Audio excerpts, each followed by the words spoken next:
नमस्कार। मैं सैयद अख्तर श्री अरविंदो सोसाइटी की ओर से आपका बहुत बहुत स्वागत व अभिनंदन करता हूं।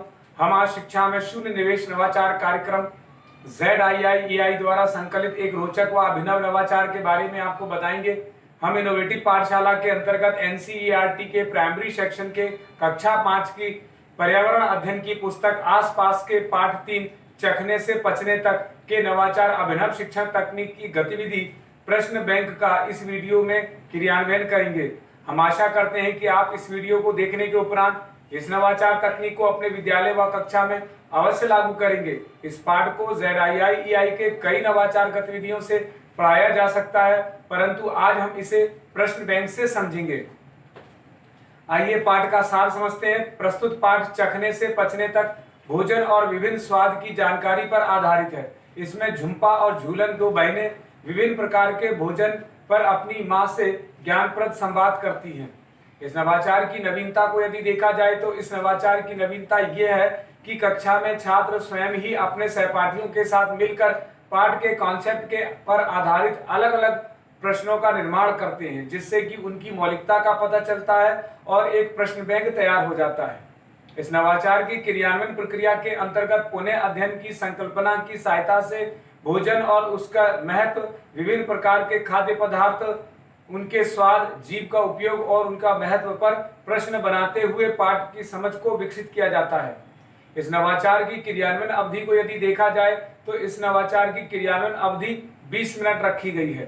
पूर्व प्रबंधन के लिए के अंतर्गत इस नवाचार में किसी भी प्रकार के कोई पूर्व प्रबंधन करने की आवश्यकता नहीं है, परंतु प्रश्न बैंक बनाने के लिए कुछ निर्देशों का पालन करना होता है। जैसे शिक्षक सबसे पहले छात्रों को 7 समूह में बांट देंगे। हर समूह का एक प्रतिनिधि होना चाहिए।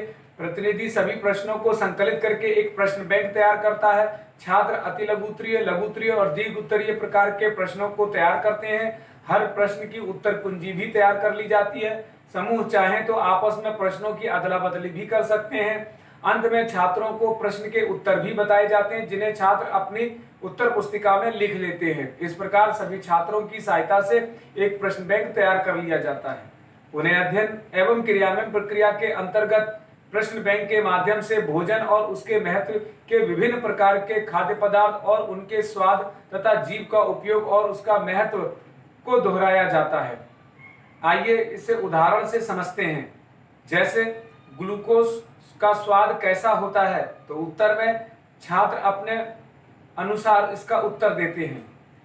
फिर अगला प्रश्न, जीभ के किस भाग में मीठे का पता चलता है, तो उत्तर के रूप में जीभ के अग्र भाग में मीठे का पता चलता है।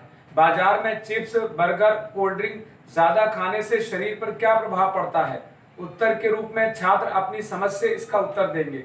जीभ के किस भाग से कड़वे स्वाद का पता चलता है, उत्तर में जीभ के अंतिम भाग से। ऐसे भोज्य पदार्थ का नाम बताइए जिसके खाने से मुंह में ज्यादा पानी आता है, उत्तर के रूप में नींबू, इमली, कच्चे आम। हमें भोजन किस प्रकार करना चाहिए, उत्तर में चबा चबा कर। इस प्रकार के विभिन्न प्रश्नों के द्वारा शिक्षक छात्रों की सहायता से एक प्रश्न बैंक तैयार कराते हैं। इस प्रकार निष्कर्ष रूप में कहा जा सकता है कि प्रश्न बैंक गतिविधि से सीखने के अनेक प्रतिफल प्राप्त होते हैं। जैसे कि प्रश्न बैंक बनाते हुए छात्र जो संवाद करते हैं उससे उनकी भाषा और स्कूली भाषा के बीच में एक सेतु का निर्माण होता है।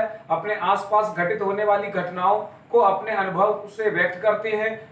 वर्णमाला, शब्द, ध्वनि को पहचानना, उनको पढ़ना लिखने की क्षमता को भी वे विकसित करते हैं तथा अपनी भाषा को बोलने की समझ विकसित करते हैं। प्रश्न बैंक बनाते समय जानकारी प्राप्त करने के लिए प्रश्न पूछना, निजी अनुभवों को साझा करना, तर्क देने और कही जा रही बात, कहानी, कविता इत्यादि से छात्र अपनी समझ को विकसित करते हैं। इस गतिविधि से सभी छात्रों में भागीदारी सुनिश्चित होती है और सबको समान अवसर प्राप्त होता है। इस नवाचार में पीआरटी अनुपात का तो ध्यान रखा ही गया है, साथ ही साथ एनसीएफ 2005 के उद्देश्यों का भी ध्यान रखा गया है। पाठ चखने से पचने तक को शिक्षक एक निर्धारित माह में ही पढ़ाते हैं। इस प्रकार इस गतिविधि से सभी छात्रों में गहन सोच के साथ साथ आत्म जागरूकता, सृजनात्मकता, पारस्परिक संबंधों के जीवन मूल्य का विकास होता है। इस नवाचार से छात्र अभिनव शिक्षण तकनीक को समझते हैं तो कहा जा सकता है कि यह नवाचार वास्तव में एक अभिनव नवाचार है। यह नवाचार आपको कैसा लगा हमें जरूर बताएं। हम ऐसे कई दिलचस्प नवाचार आपके लिए लाते रहेंगे। आपसे अनुरोध है कि हमारा YouTube चैनल सब्सक्राइब जरूर करें। अगर आप इस वीडियो को फेसबुक पर देख रहे हैं तो हमारा फेसबुक पेज लाइक करना ना भूलें। नीचे दिए गए लिंक पर जाकर इनोवेटिव पाठशाला ऐप को भी डाउनलोड कर सकते हैं। इस वीडियो को देखने और लाइक करने के लिए आपका बहुत बहुत धन्यवाद।